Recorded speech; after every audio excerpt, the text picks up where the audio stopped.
So Donald Trump is, of course, on the warpath against Muslims ever since the Orlando shooting. Now it goes way back. Before that, of course, he had the famous ban to ban all Muslims from coming into the country. Are you fundamentalist? Are you religious? Are you radical? Do you have anything that concerns us in your past? I don't care about any of that. Donald Trump says, I blanket ban all Muslims.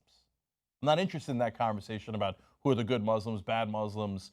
1.6 billion people, I assume, by the nature of your religion, that you're a bad person. I'm going to ban you, and I'm going to apply a different standard than other religions get, which, by the way, is almost the most unconstitutional thing you could do. It says in our Constitution that we shall not have religious tests and that we shall not discriminate based on religion. Okay. And then he went on to say that federal officials need to, quote, check respectfully the mosques. I wonder how respectful they would be in checking those mosques. Now, if you went and said, we should check those temples to see what the Jews are up to. Now, I'm going to ban all the Jews, but I'm sure some of them are good. But don't worry, as we're checking their temples, we'll be respectful. Or you said it about churches and Christians. Of course, it would be outrageous and unacceptable, but yet the Republican Party chose him as their standard bearer after knowing all those things. Now, he'd like to go a little further. Now, while we're at it, why don't we just profile all of them? Here, let's watch. Can I ask you just a bottom line question before we move on? You like to speak plainly. In December, we talked and you said there possibly should be profiling. Just as a bottom line here, are you talking about increasing profiling of Muslims in America? Well, I think profiling is something that we're going to have to start thinking about as a country, and other countries do it. And you look at Israel and you look at others, and they do it, and they do it successfully. And, I hate the concept of profiling, but we have to start using common sense, and we have to use our heads. We had tremendous numbers of people coming into a speech I was making, and, people that obviously had no guns, had no weapons, had no anything, and they were going through screening, and they were going through the same scrutiny, the absolute same scrutiny as somebody else that looked like it could have been a possible person. So we really have to look at profiling. We have to look at it seriously, and other countries do it, and it's not the worst thing to do. I hate the concept of profiling, but we have to use common sense. Reminds me of someone else. I mean, I would hate to do it, but I guess we got to do it. Someone who might have written an article called In Defense of Profiling. So it's not just right-wingers. It's also people pretending to be on the left, like Sam Harris, who write such articles and say things as, we should profile Muslims or anyone who looks like he or she could conceivably be Muslim, and we should be honest about it. Now, when you say to them, well, hey, that sounds like what Trump is proposing.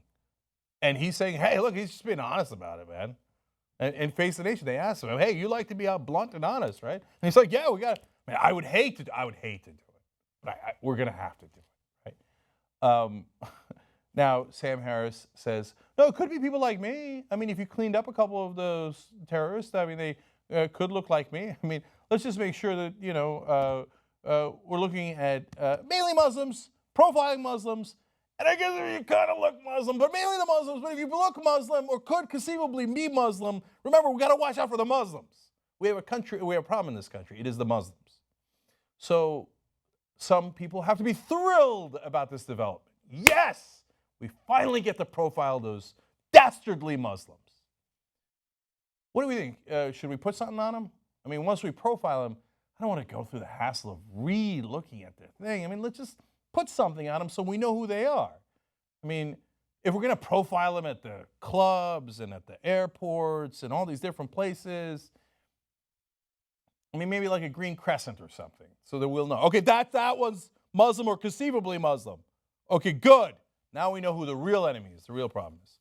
Now, what's a little inconvenient for them, of course, is that authorities have decided that it turns out that allegiance to ISIS, yeah, he definitely made that call. But it's not actually the profile of a guy who's been radicalized. They hate to hear this. Facts from federal officials who are investigating? No! We don't do nuance. We just label people and we feel terrific about it. Oh, we got it out. It's them. It's them. Not us. It's them. It's them, right? But the people who are actually investigating, according to NPR, they explained the shooter had allegedly pledged allegiance to ISIS in a 911 call during the attack, as the two-way has reported. But as further details emerge about the shooter, investigators say his profile is more like that of a typical mass shooter than an individual radicalized by ISIS. Now, why do they say that? Because they actually looked at, interviewed dozens of people who know him. They looked at what he did before the shootings, and they have these profiles that all these investigators already look at to see, okay, who's likely to do something, and afterwards in a shooting like this, why did he do it, so that obviously we can prevent it in the future or try to prevent it in the future. They say, in fact, intelligence officials and investigators say there's a quote, becoming increasingly convinced that the motive for this attack had very little or maybe nothing to do with ISIS. So, for example, if you look at the whole NPR article, they explain normally a guy who gets radicalized will go to mosque more often. Sometimes will change their appearance, their clothing, will start to talk in a different way to family members, etc. He hadn't done any of that stuff.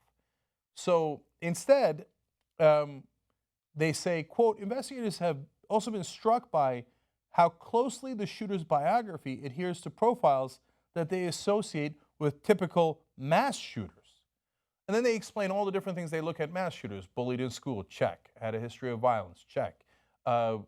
Felt alienated from the rest of society, check. You go down that list and they're like, this guy looks more like a typical mass shooter in America. He happens to be Muslim. Some mass shooters happen to be white, happen to be black, happen to be this, happen to be that. But their whiteness does not define them. Their blackness does not define them. Their traits define them. In this case, this guy's Muslim religion does not necessarily define him.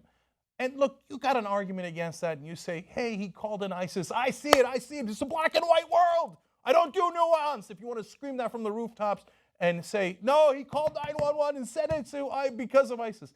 But he has no track record with ISIS. He has no history with ISIS. As far as, not me, investigators are saying, right?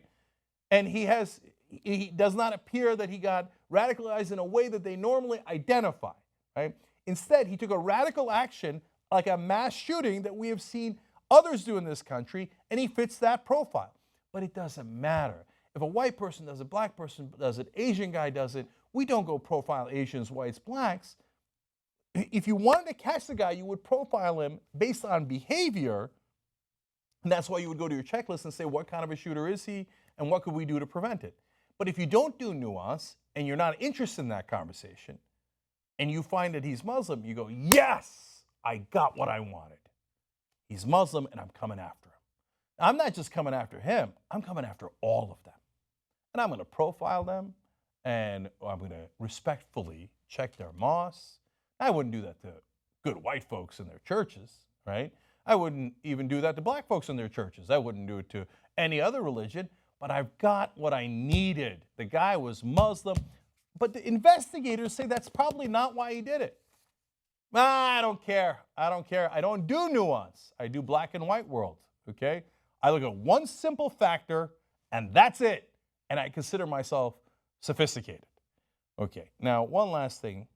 Dina, Temple Roston, the reporter for NPR, says the shooter may have had some problems with his sexuality, maybe even had some latent attraction to men, and he lashed out at a gay community as a result. Now, this is what I talked about last week in some of the videos that I did. The guy went to this same gay nightclub dozens of times, according to witnesses. He had a gay dating app that he used on his phone. So if you want to know, if you actually care about what caused this, and you look at all those things, it's super obvious. And by the way, Islam does have blame in this. And I talked about this last week. You set up a culture, both in Islam and Christianity, where gays are lesser than, and they're going to be punished by God, and a man shall not lie with a man. And then you shouldn't be surprised that some people lash out in their community. And especially if they have self-loathing and you taught them to have self-loathing. And they bottle it up, and in their fury against themselves, they lash out against others. See, that's an actual analysis, and that would be a thoughtful critique of religious culture, fundamentalist culture, and say, don't go in that direction if you don't want these results. The other way to do it is, no, it's not religious culture, it's not fundamentalism, it's just only one religion I dislike, and it's not, hey, there are different actions that people take that lead to certain results. Nah, just all the Muslims. Profile them. Come on. We can't be sophisticated, be smart. Let's not be dummies here, okay? We found out who did it. It's a goddamn Muslim. Let's just get all the Muslims and profile them. Problem solved. If you live in that world, congratulations. You sound so sophisticated, and Donald Trump and you would get along great.